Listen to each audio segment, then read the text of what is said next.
Hello, let's learn about Java threads. So, threads is some kind of important concept that you should learn if you uh, willing to do some uh, advanced programming stuffs with Java. Why I am saying this? So, because uh, if you're planning to do some kind of optimization techniques and as well as performance improvements to your code base, you should learn this concept, Java threads. So, for without doing further ado, let's jump into the uh, explanation. So, before we going into the coding part, first let's understand what are the Java threads. So, I prepare a hypothetical scenario in order to understand this Java threads concept in a better way. So think we have a program. What this program do is we have a list, and this list has 10,000s of data. So what our program do is it will get one data item at a time, and it will save it in the database. And after it process the first data item, it will go to next data item, and it get the next data item from the list and do the same, and it will go so on. So as you can see, this is some kind of a sequential way to do the task. So what do I mean by sequential way? Because it will process one item after one item. That is the sequential way. But after some time, you think so this program will take too much time to execute the same task to empty a list. So it is good if I had some kind of technique to do this in a more efficient way. So in this scenario, you are going to consider the Java threads concept. Let's go into Java threads concept. Uh, so think we create the same program, and using the same program, we create four threads of from that same program. So we have created four threads using Java, and we are planning to separate the list as well.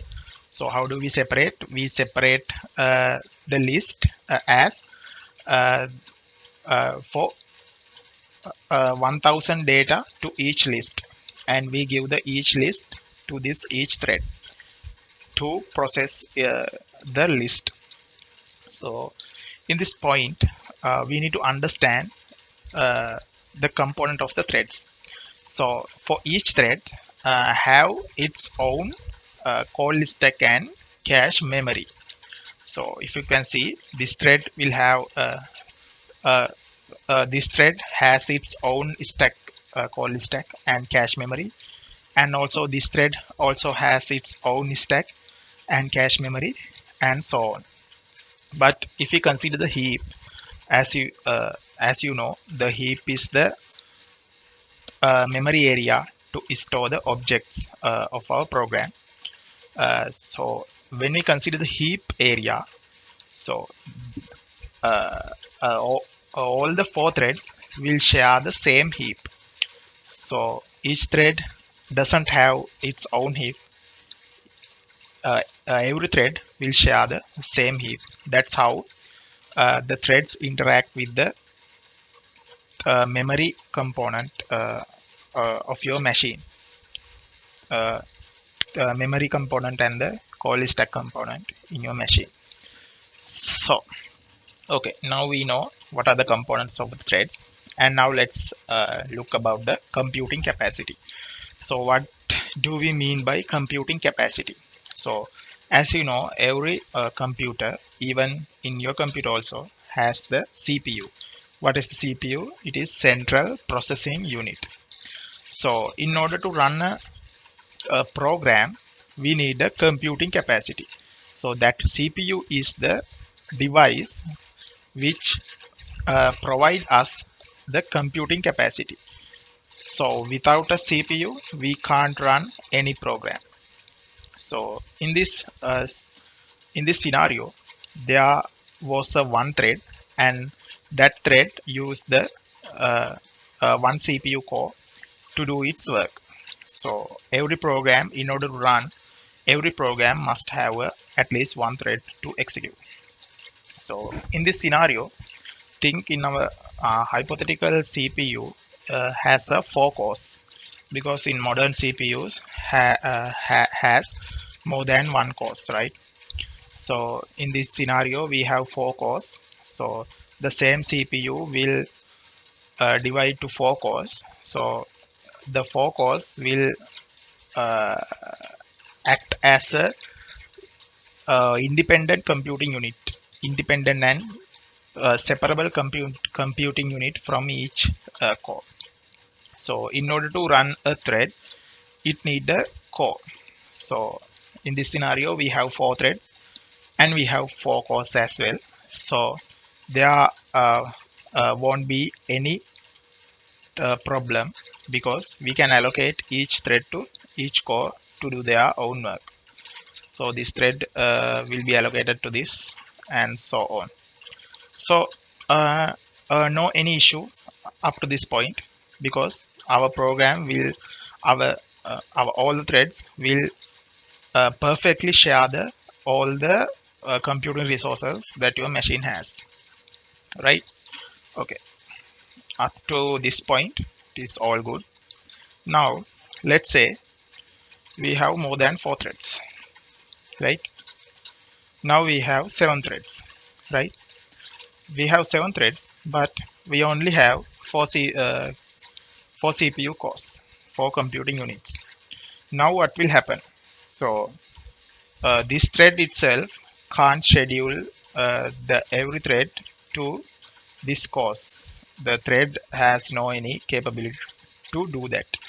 So apart from that, I should say this: the thread creation part and the destroying part, and also starting part, will be handled by your JVM and your operating system. So that will be handled by your JVM operating system.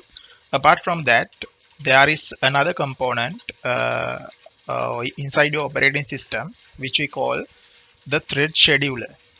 So this thread scheduler is the responsible component for allocate the each thread, or we say the scheduling each thread to a computing capacity, that means to a core. So this thread, uh, what what will this uh, uh, thread scheduler do is, this thread scheduler will tell to this thread, okay, there are four cores available, so you can occupy a one core. Okay, there are more available cores, you can also occupy one core, and so on. Now four threads have allocated uh, to the four CPU cores, but there are three threads remaining in the queue. So now what this thread scheduler will say is, okay, just stay in the queue for a moment until one CPU core will be available. So these three threads have to wait until at least one core is available for their processing. So after this, after uh, some time, this thread scheduler will give some time to do their work to each thread to process their work for each thread. And after some time, this thread scheduler will tell to this thread, okay, now you have uh, processed your work using a core. Now it is the time to give the chance to another thread which are waiting in the queue. And then this thread will say, okay, but I there are still some work to do in my thread, and I have to finish my work as well. And again, this thread scheduler will say, okay, you may have more work to do, but uh, I will give some time. Uh, I will give uh, uh, another chance after some time to uh, do their do your remaining work. Then this will say, okay, I will deallocate, and this thread scheduler will say, okay, now you can continue the work and do the same for remaining occupied threads. And now the threads which were waited in the waiting queue can process their tasks using the cause. And after some time, now one core is remaining. So now the, the thread scheduler will say to the this thread, okay, there is one core available for your task. You can allocate.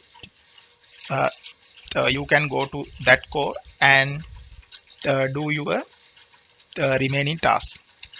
And this thread will occupy this computing capacity and do their own works. And this will do over and over again until every thread finish its execution. So now each thread uh, has finished their execution, so there is no need to use the cause. So what this the thread scheduler will do is this thread scheduler will deallocate every thread from every core. That is how the basic working structure of the Java threads. Uh, so that is how Java threads will work, and that is the scenario happening under the hood. Uh, I mean, under the hood means uh, in the JVM level and the operating system level. Okay, now we have got some good understanding about how Java threads work. Now let's go for a coding part. Okay, uh, as you can see, in order to create threads in Java, there is a thread class introduced in Java. So inside this thread class, we can create a new thread. Let's forget about this for a moment. We can create a new thread object. So inside the thread object, it will accept a runnable object. What is this runnable object? This uh, runnable object is the object that we write the code to execute inside the thread. So if you go into this runnable, actually it is a functional interface. So we learned about functional interfaces. So what is a functional interface? Functional interface that has one abstract method. That is a special kind of interface. We learned about that. If you don't know about functional interface, you can see my previous video. I have talked about functional interfaces.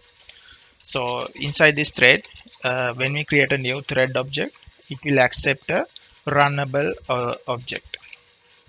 So what we are going to do is we are going to create a new runnable, but because of the runnable is interface, we can't directly create an object as we create the object for concrete classes. You know about the concrete classes, right? So because of this is an interface, we have to override its abstract method. So what we are going to do is we are going to print something.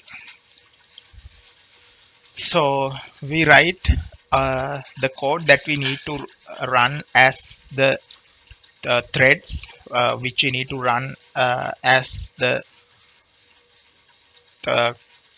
concurrent way inside this run method. So after we create the thread object using these things, we can start the thread using by calling start method in the thread object. That is how we basically create thread and how we start the thread. So one more important concept, instead of implementing the interface inside the constructor brackets, we can directly write this as a lambda function. So we talked about what are the lambda functions as well in my previous video. You can check this out as well.